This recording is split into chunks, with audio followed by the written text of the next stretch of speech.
মুসলিম সম্প্রদায়ের দ্বিতীয় উৎসব ঈদুল আজহা।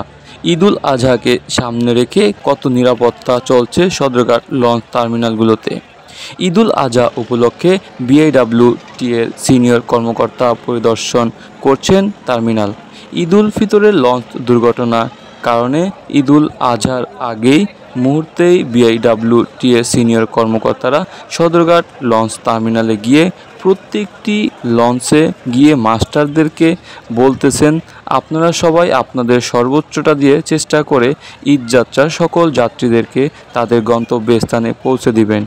বিআইডব্লিউটিএর সিনিয়র কর্মকর্তারা টার্মিনালে কোনো প্রকার দোকান বসতে দিচ্ছেন না।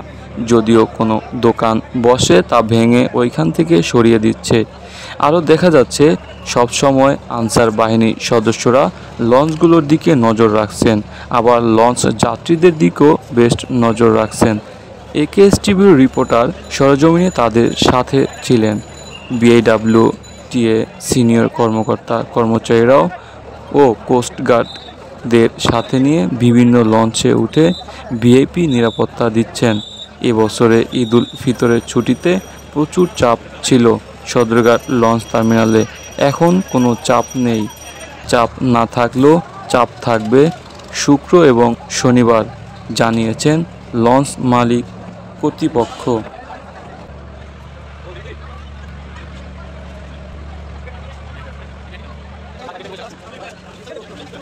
বিআইডব্লিউটিএর সিনিয়র কর্মকর্তারা লঞ্চ মালিকদেরকে এবং লঞ্চ মাস্টারদেরকে একটি কথাই বলতেছেন, এই ঈদে যাতে কোনো মোটর সাইকেল আপনাদের কোনো লঞ্চে পারাপার না করা হয়, সেদিকে অবশ্যই নজর রাখবেন।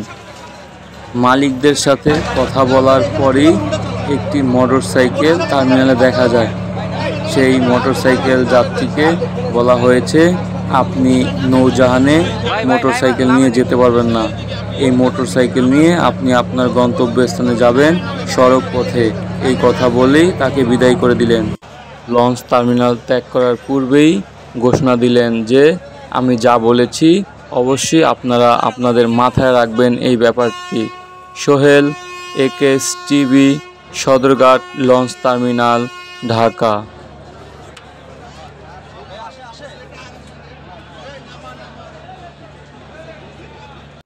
Subscribe my YouTube channel.